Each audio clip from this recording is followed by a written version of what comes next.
Welcome back to part 2. If you guys want to see part 1 on how I made this wig, make sure to check the link in the cards and in the description box. Now I'm going to show you how I wash this wig, and can this method that I used in the previous video to make this wig be secure enough to go through a wash. And then I'm going to show you later on how I apply this wig to make it look really natural.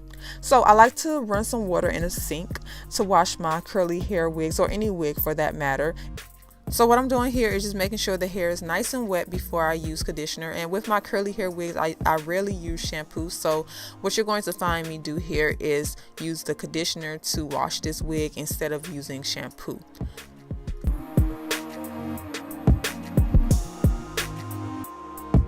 My new favorite conditioner right now is the Evercream by L'Oreal conditioner, and I will link this below. This conditioner is really good for moisture, and moisture is very important for hair extensions, period, because it's not on the scalp anymore, so it needs as much moisture as possible. As you can see, I am getting a little bit of shedding, and that's only because I did cut the wefts, which is completely normal, and curly hair is going to shed a little bit more than straight hair anyways.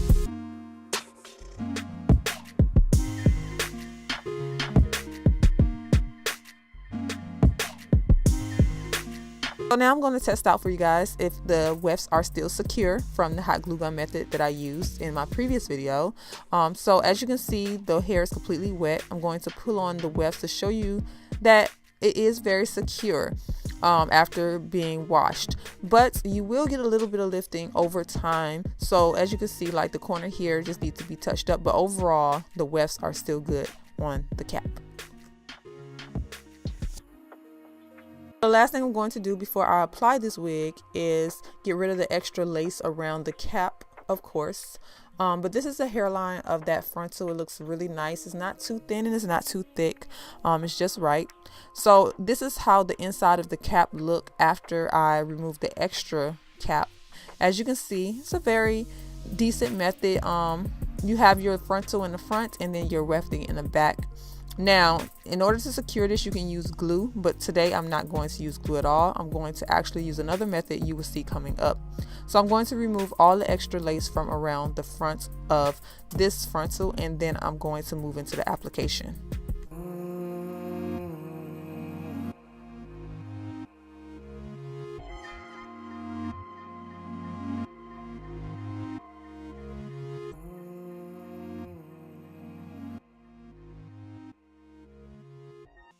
So what I'm going to do for today's video, since I'm not going to be applying glue, is I'm going to sew an elastic band. I'm just using the extra elastic from the cap that I used to make the wig, and I'm going to sew this right into the cap.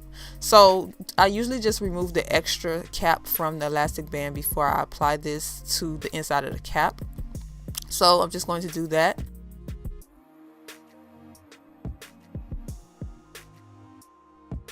Now I'm going to take some needle and thread and sew this elastic band right at the ear tab.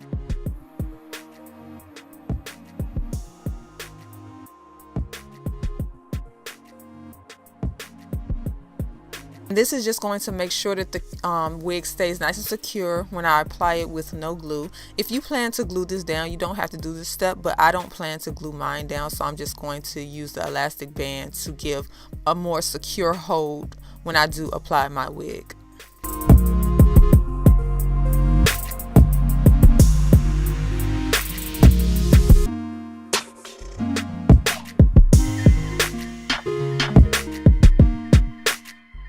See, just applying the wig without doing anything to it, this is how the hairline is looking, and I only tweezed it just a little bit, but it definitely needs to be tweezed a lot more. So what I'm going to do now is just style this wig a little bit. This is the curl pattern after being washed, and it is really pretty. The curls on this wig are processed, or whatever chemical they use to create the curls. Just because these are not the natural curl hair does not mean that the hair quality is bad. It just means that it's not in its virgin raw state. So what I'm going to do for this is use my hot comb, and you guys know that I really like to use my hot comb because it just makes everything go where I want it to. When it comes to wigs and blending, it just makes my wigs look a lot more put together. So I'm gonna let that heat up for a little bit. If you have not seen how I made this into a wig, definitely go check out that video. It will pop out in the cards. I just like the hot glue gun method a lot better because it's more convenient on time. This part on the side is just way too straight for me, so I'm going to give it a little bit of a slant. Let's see. I could go with the middle part. Maybe I'll go with the middle part because I just feel like, I don't know, I just feel like I want a middle part. And of course, with me parting the hair is going to make the curls be less defined, so they're going to need to be defined again, which I will probably show you guys in this video how to do that. And this is where the hot comb comes in handy along with other things, because your parting on wigs, whenever you wash the wig, your parting is going to stay exactly where it was. So I'm going to take a little bit of this Cream of Nature. This is the argan oil mousse. Don't make the hair crunchy or hard. It just works for me. So I'm going to apply that to the parting area. And this little brush, you can find at your hair store. And as you can see, it's not glued down, so of course the lace is going to lift in certain areas, but it's okay because I'm going to fix all of that. And the reason why I'm choosing not to glue down, like do the scalp method or anything like that, is because I was losing my edges, and that's not okay for me. Doing the elastic band method is going to save your edges. Even though it's not glue, when you're using the got to be glue, it still takes a toll after a while on your edges, so give it a break sometime. I'm also going to use this, and this right here you can find at myfirstwig.com, but this is their flyaway tamer. And even though it's for flyaways, I like to use it to push the hair where I want it to go, and it works with the hot comb really, really well. It gives a more pressed out look when you use some type of oil base or something like that. So now I'm going to take my hot comb and go into those roots, push that hair where I want it to go.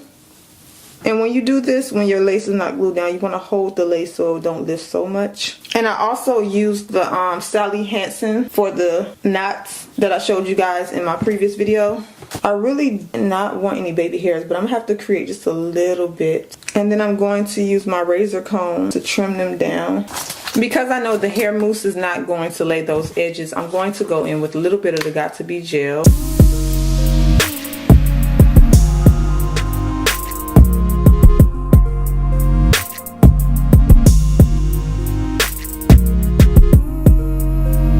Okay, so I'm going to take some of this argan mousse. I cannot find my spray bottle, my water spray bottle, so I can't even use it. I'm going to use mousse to kind of redefine that area that it's not curly anymore. Hopefully that helps.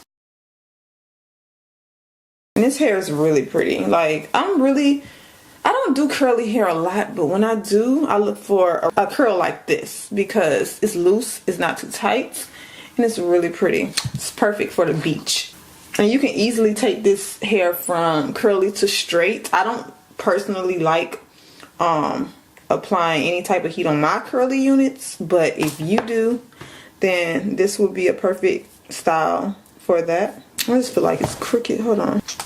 Now, if this was glued down, you can make it look a lot more natural. Or if the knots were fully bleached.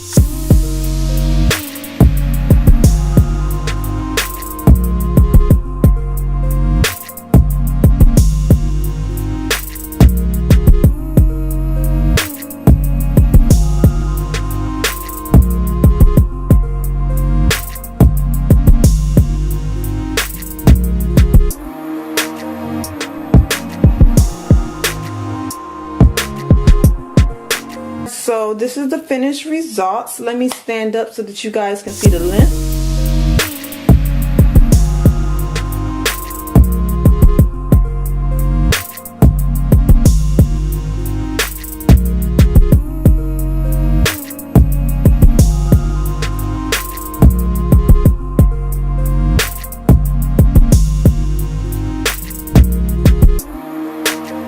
My longest length was probably 22 inches. I will put everything in the description box, you guys, everything I used in today's video along with links to this hair.